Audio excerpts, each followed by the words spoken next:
আজ আমরা শিখব রাগের ক্ষতি এবং কিভাবে তা নিয়ন্ত্রণ করতে হয়। স্যার, রাগ অনুভব কি সবসময় খারাপ? না অর্ণব, রাগ অনুভব করা স্বাভাবিক। সমস্যা হয় যখন রাগে আমরা হঠাৎ কিছু করি। স্যার, হঠাৎ মানে?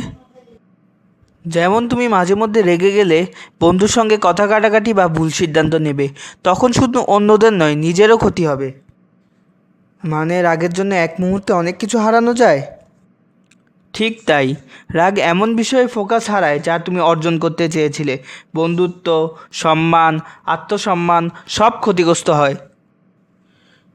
আমি বুঝেছি স্যার। রাগ না করলে সব ঠিক থাকে, রেগে গেলে নিজেরই ক্ষতি হয়। মনে রাখবে, যে সবচেয়ে শক্তিশালী হতে চায় তাকে রাগ নিয়ন্ত্রণ করতে হবে। আচ্ছা স্যার, রাগ নিয়ন্ত্রণ করা যায় কিভাবে? রাগ নিয়ন্ত্রণের জন্য গভীরভাবে শ্বাস নাও, ধীরে চিন্তা করো, তারপর কাজ করো। আমি চেষ্টা করব স্যার, এখন থেকে রাগ করে কোনো সিদ্ধান্ত না নিতে।